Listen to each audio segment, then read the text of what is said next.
Mr. Harris here, and welcome to our new video of chapter 9.3. In this video, we're going to talk about what neutralization is, and I will be talking about one very special word equation, your favorite. So let's begin. In the diagram over here, you'll be seeing that there are some tablets being shown over here. Have you guys ever, maybe someone in your family or yourself, have you taken these tablets before? So these tablets, they neutralize excess acid that is produced in your stomach. So sometimes when you take some other medications, sometimes a doctor would also prescribe this to you. So it has a function of neutralizing. So what does this word actually mean, neutralize? So as you can imagine already or guess, it has to do with the word neutral that we have learned. The word neutral, what we have learned is, what pH is it? Yes, it is pH 7. So let's have a look at the pH scale, the color chart over here. pH 7 over here is neutral.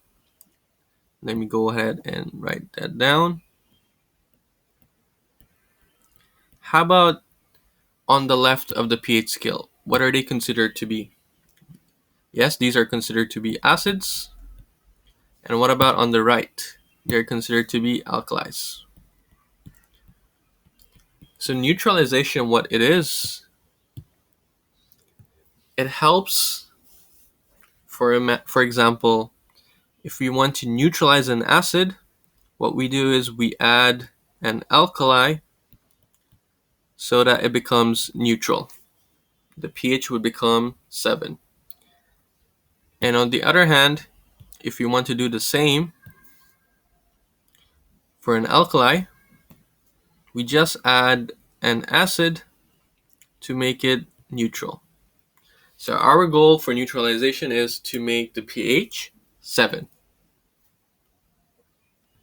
So let's have a look at one example over here. We'll see how the pH changes.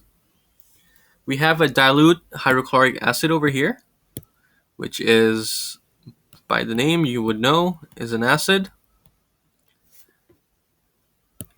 And we have dilute sodium hydroxide solution, which is an alkali.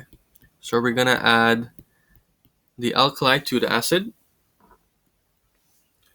We're going to pour 10 cm cube of dilute hydrochloric acid into a conical flask. So 10 cube, as I mentioned earlier, is the same as 10 ml. You'll be adding universal indicator. Why do we add universal indicator? It's because for us to see the color change easily. So for the universal indicator, what color does this acid have? It's around a red color, right? So the pH value would be around 1.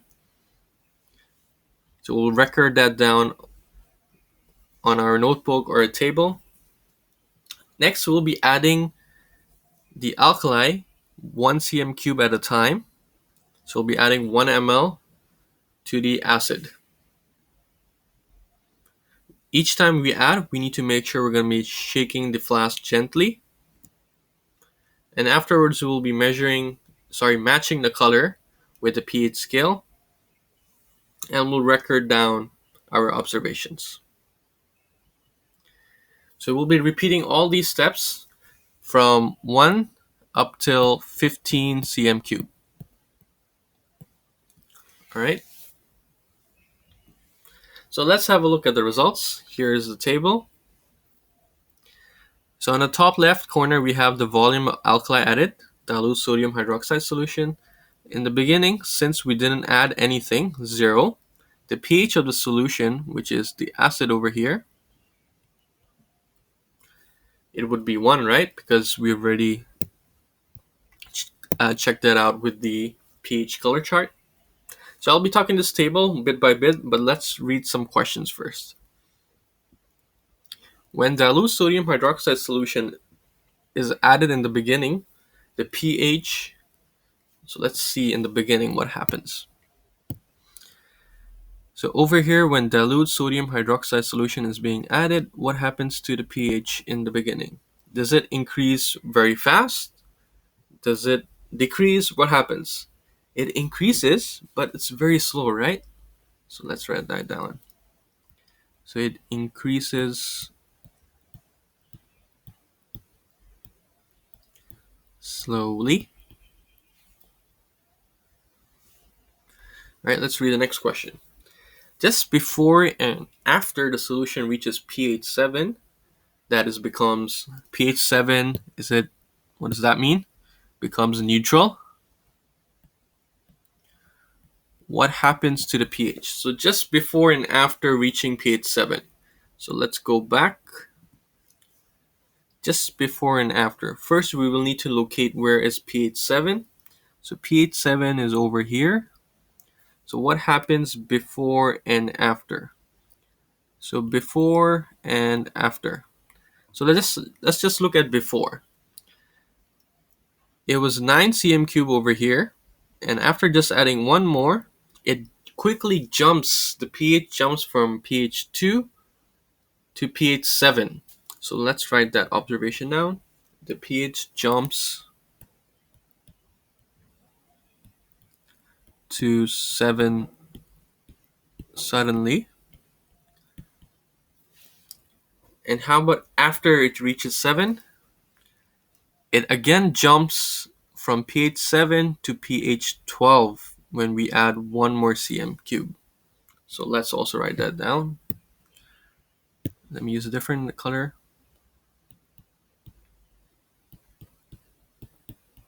Jumps to 12 after.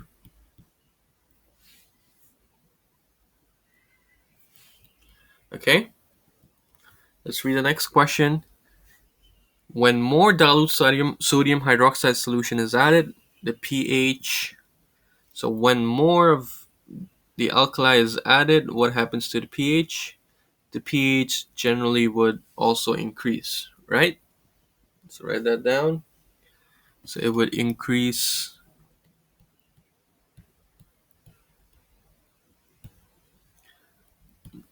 let me write it in a way so that's easier. Increases to above 7. Okay, so it does not stay neutral, it would become more and more alkali. So just imagine if you have an acid and you keep pouring alkali, eventually the pH would go past the neutral pH and it will become alkali as well. All right, but our main focus for this video is on neutralization. So let's look at this. How much dilute sodium hydroxide solution is needed to neutralize 10 cm cube of dilute hydrochloric acid? So how much of the alkali was needed to neutralize? So let's go back.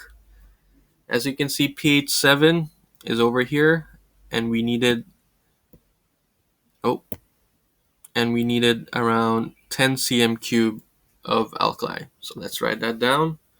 We needed 10 cm cube of the alkali to neutralize it. Okay, this value would change. For some occasions it might take 12 cm cube. For some occasions it might take 14 cm cube to neutralize a 10 cm cube of acid. So this is not a fixed value. I want to emphasize on this point. So now that we know what neutralization is, so let's see what products are formed in neutralization. And for that, I got your favorite, a word equation. So let's have a look. When an acid and alkali neutralize each other, a salt and water are formed.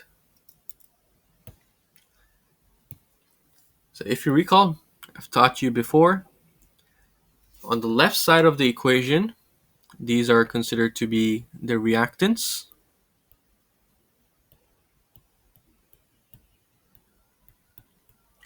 Whereas on the right side of the equation, these are considered to be the products.